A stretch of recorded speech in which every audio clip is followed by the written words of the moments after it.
Allir þættir samstæðuverinnar eru á YouTube.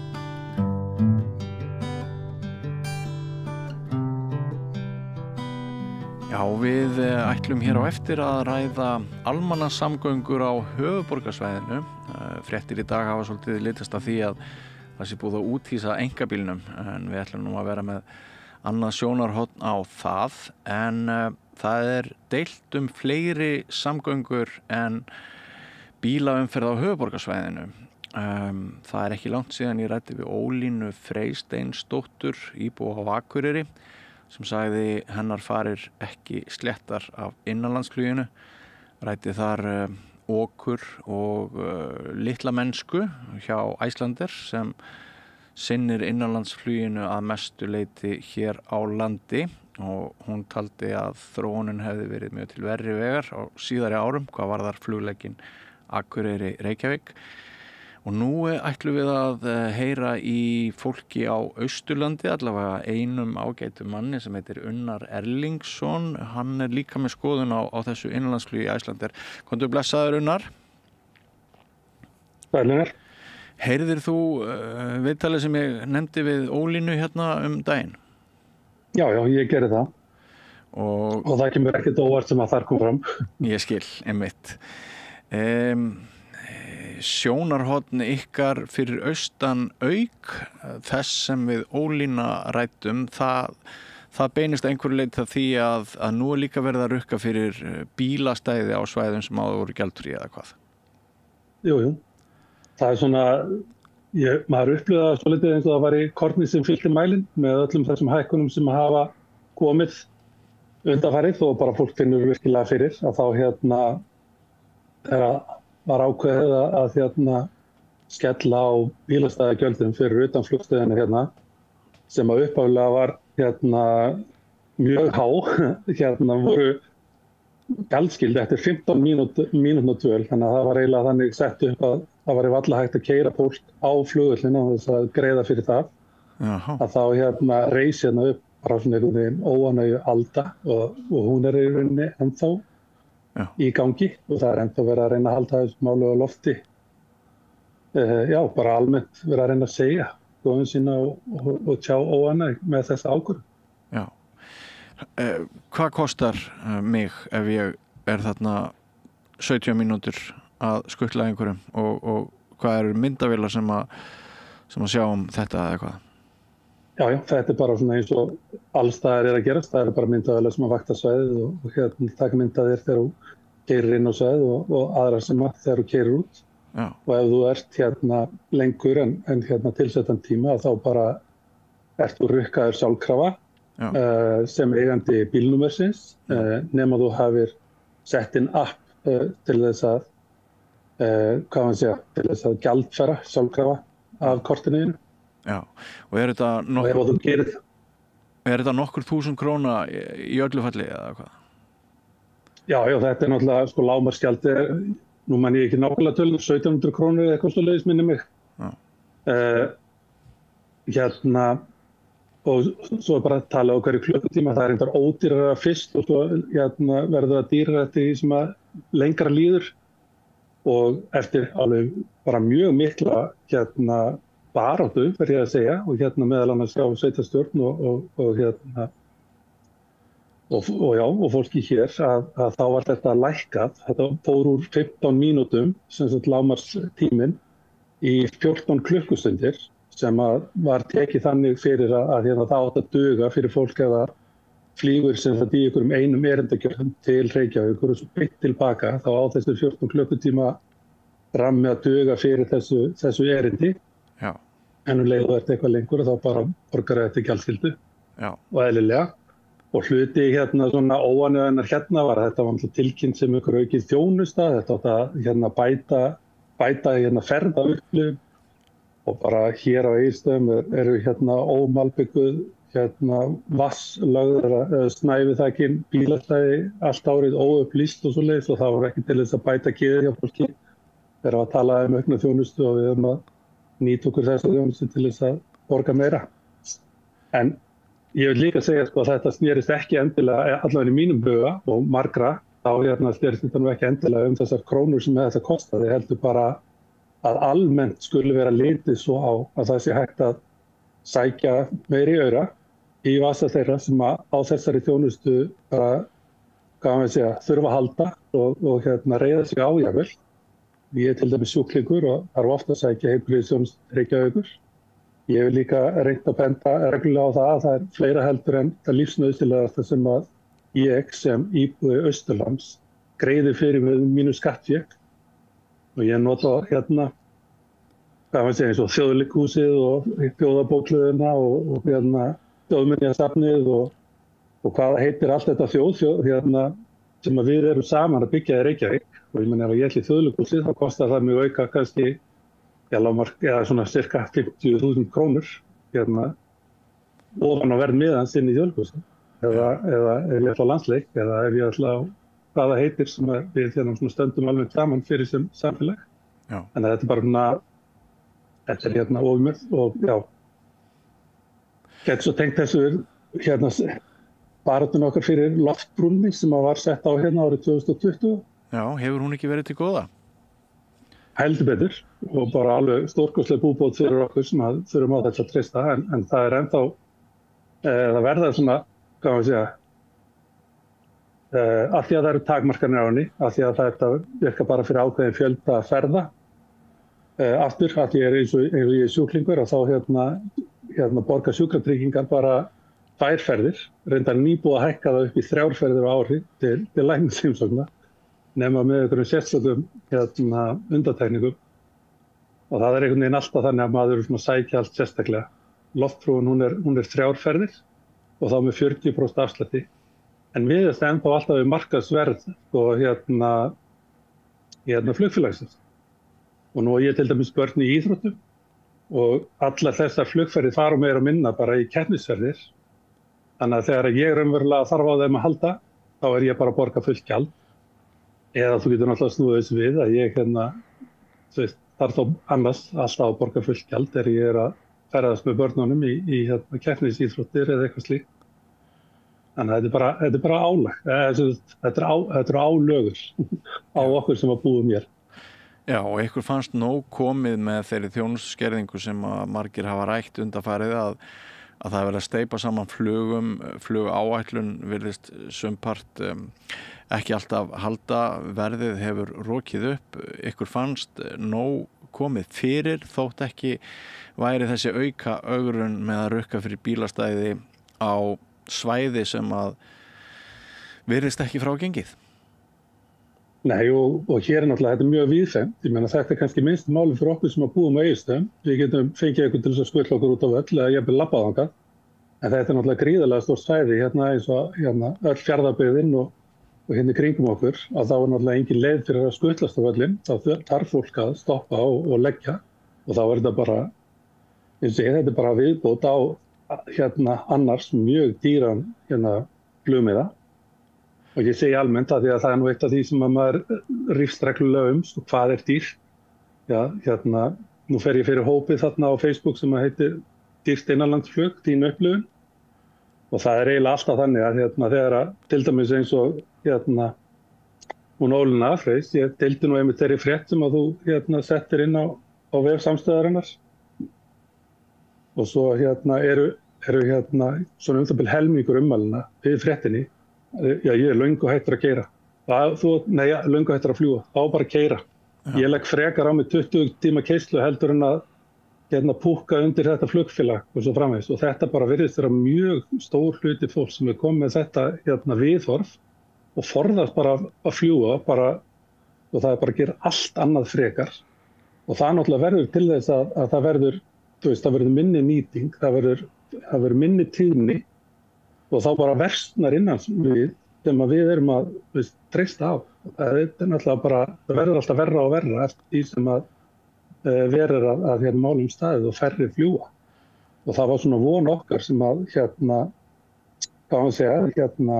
virkilega reyndum að koma þessum flugbrúnni á loftbrúnni að þetta yrði til þess að það lækka flug það mikið að fólk fara að nýta sér þetta í miklu meiri mæli sem að yrði þá mögulega til þess að flugfélagi gæti raunverulega lækkað fargjöldin fjölgað flugferðum og aukið þannig þjónustuna, en það virðist ekki hafa gengið eftir.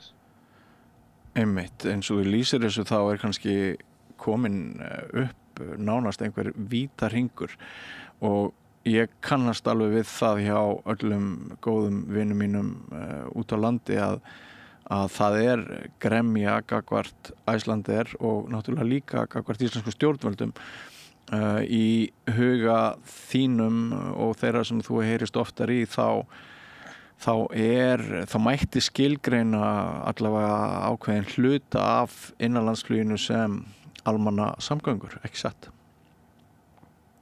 Jú, það hefur bara verið svona, ég sé okkar barátta, það ég held að það sé dálítið stór hópur hér sem að reyna að fá það almennilega í gegn að þetta sé skilgreint almenningssamgöngur, hluti af almenningssamgöngukerfinu og eigi bara hreinlega eða ætti að reyna að líta þetta bara sem landsbyggðarstrætó.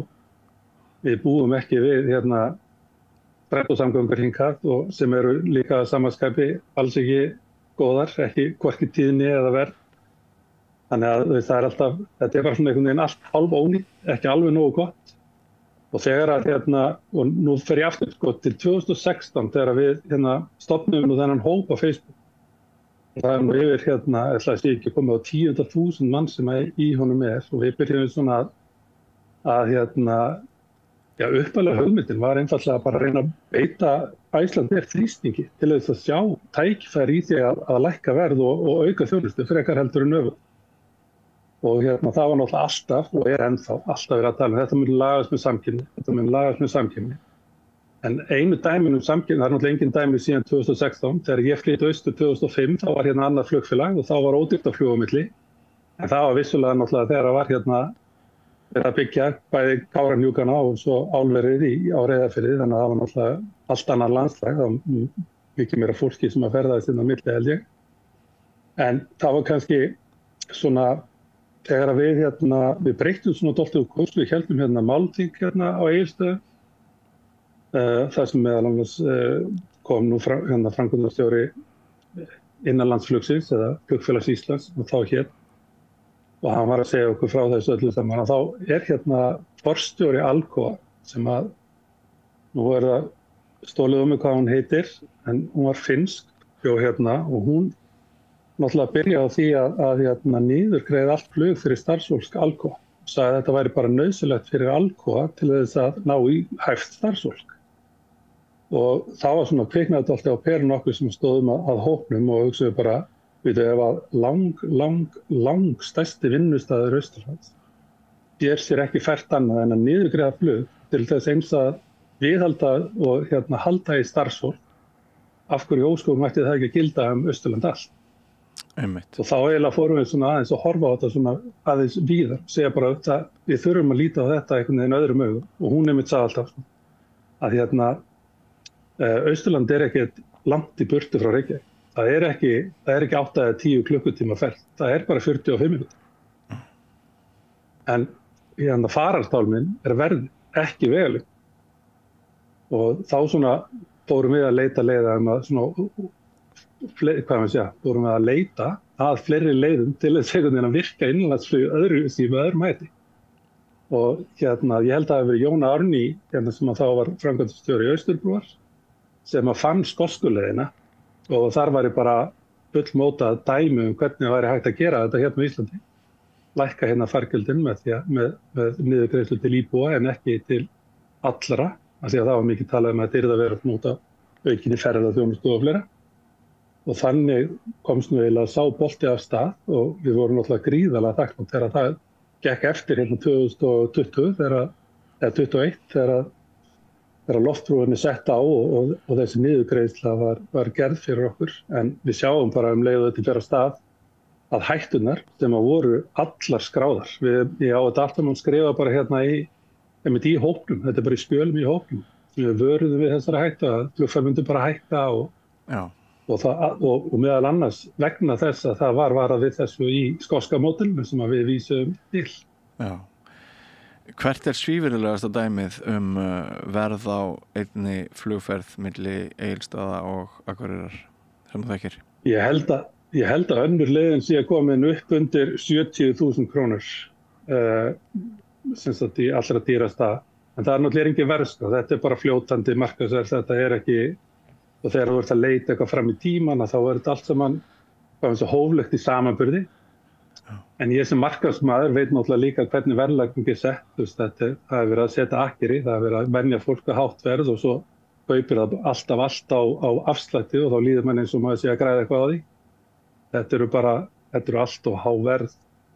Ef þú ert að hugsa þetta sem þjónustu, fyrir, og það einmitt eitt af þessu sem alltaf erfitt að útskýra, sérstaklega fyrir fólki bara annar staðar af á landinu eða skulum við segja á höfuðborgarsvæðinu.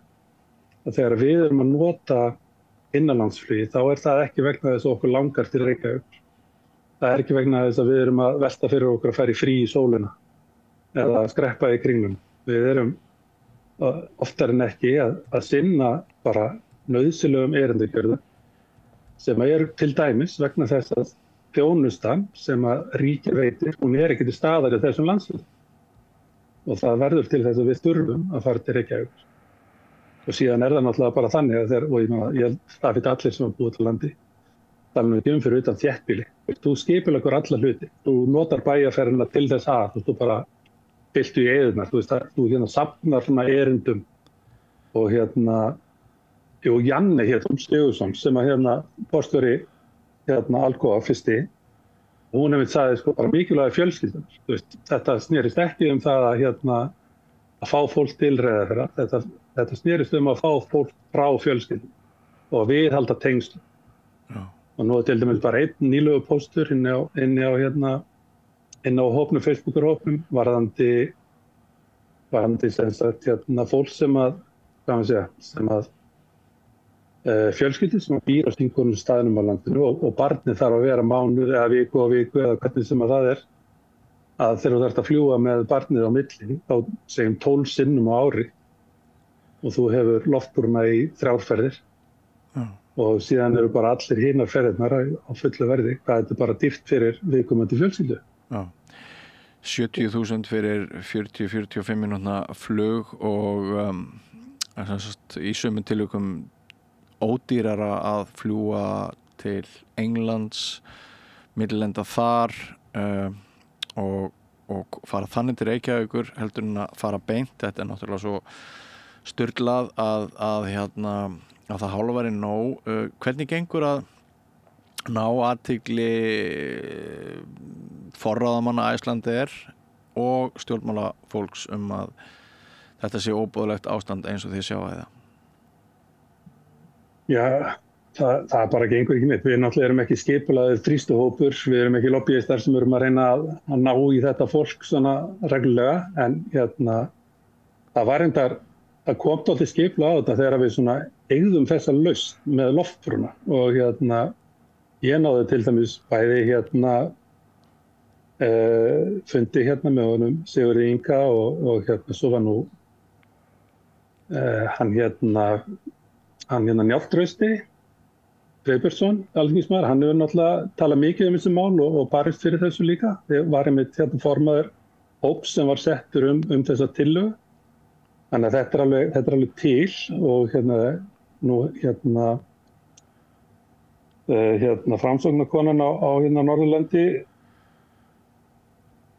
hún var alveg stólið á mér. Ingibjörg Ísaksen mögulega. Akkurat hún.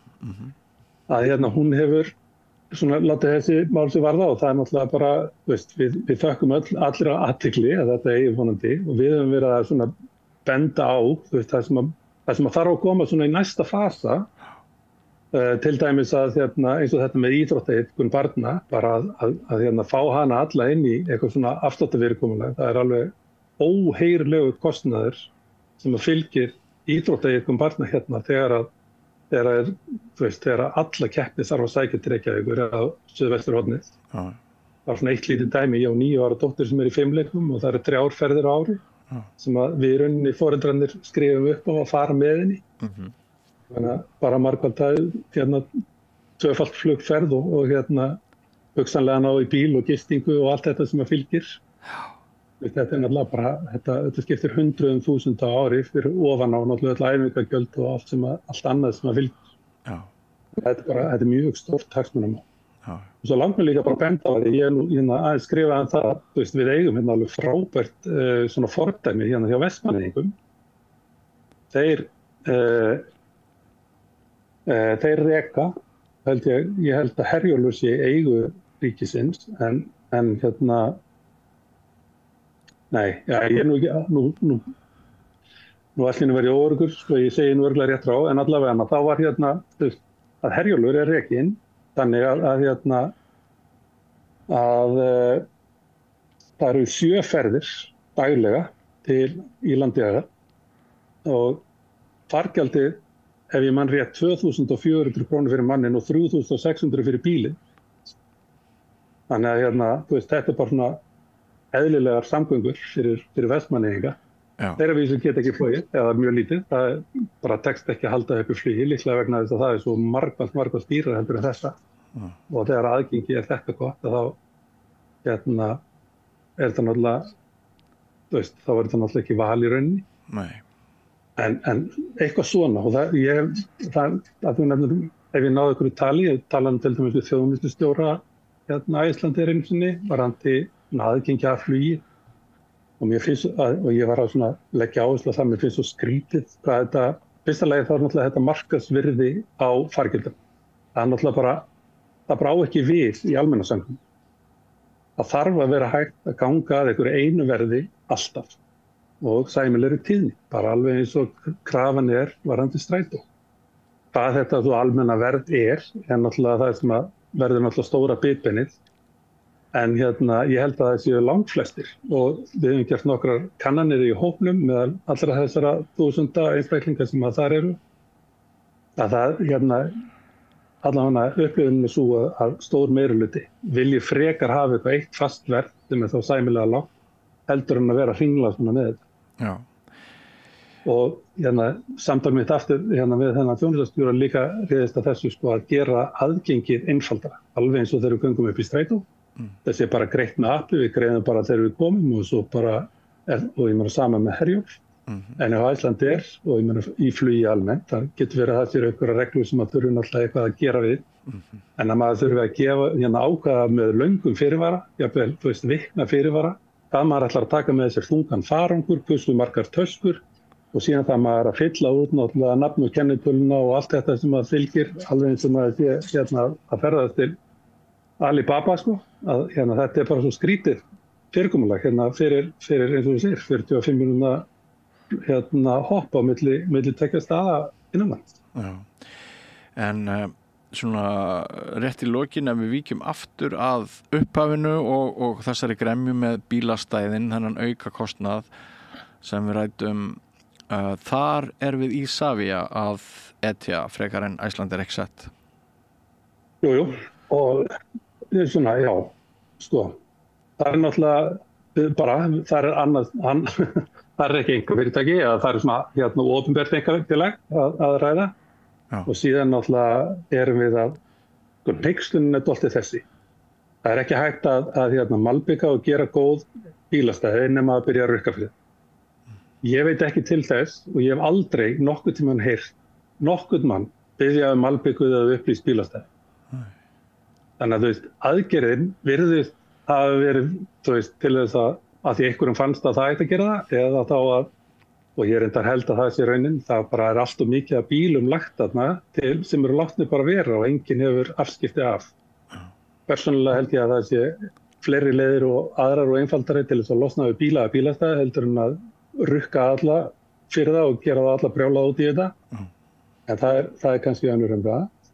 En svo er það hitt að því að Isavia innanlandsflugvellir er ekki Isavia Keflavík eða Isavia eitthvað annað, að þá er ekki hægt að gera þetta öðruvísi og hjá okkur að þá er ég held í 2 ár síðan að flugbrautin var malbikuð hér og ég man ekki hvort hún kostaði 1,5 milljarð svo malbikun og maður hugsaði bara af hverju malbikuð er ekki bílastæðin í leiðinni fyrir kannski 1/10 eða 1/50 eða 20 eða hvað það er. Þannig að maður svona bara skilur ekki þessa ákvörðunartöku og hún er algjörlega líka gerð bara án þess að, þú veist, eins og ég, það urðu allir brjálæðir og fólk er rosalega ósátt með og ég bara af hverju að taka svona ákvarðanir algjörlega í svona, hvað maður segja, gegn vilja fólks og í ósátt.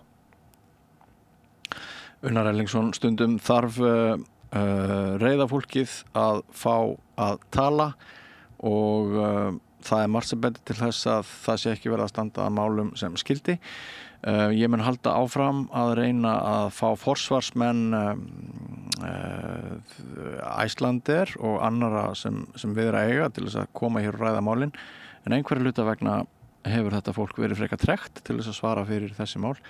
En Unnar, við þökkum þér kærlega fyrir spjallið og biðjum fyrir bestu kveðjur austur á land. Jæra þakkir, gangi ykkur vel. Og við höfum ekki sagt skilið við samgöngur. Við ætlum næst að fara úr háloftunum og niður á jörð, öllu heldur hingað í bílakraðakið á höfuðborgarsvæðinu. Ekki fara langt. Sósíalistaflokkurinn vill að húsnæðiskerfið verði afmarkasvætt. Meira stefnuna inn á xjóð.is.